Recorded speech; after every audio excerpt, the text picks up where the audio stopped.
বিখ্যাত তীর্থক্ষেত্র মহাপীঠ তারাপীঠের কথা তো বাঙালি মাত্রই সকলেরই জানা, কিন্তু এর উৎপত্তি ইতিহাস সকলে জানেন কি?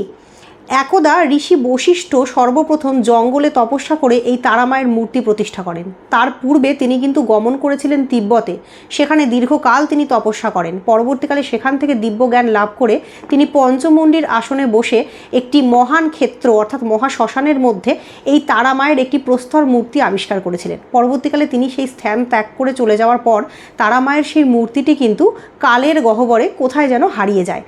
তার পরবর্তীকালে একদা জয়দত্ত নামে এক সওদাগর নৌকা করে এই তারাপীঠ মন্দিরের পাশ দিয়ে যাওয়ার সময় তার একমাত্র পুত্রকে সাপে কামড়িয়ে মেরে ফেলে।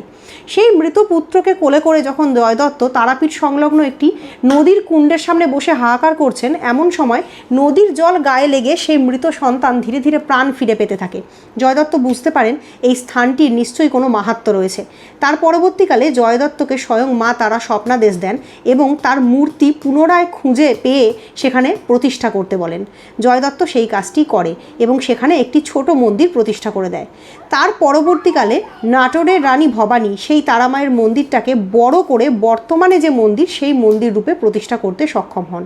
তাহলে বর্তমানে তারাপীঠের যে মন্দিরে আমরা পুজো করি তার প্রতিষ্ঠাতা কিন্তু প্রকৃতপক্ষে নাটোরের রাজারা।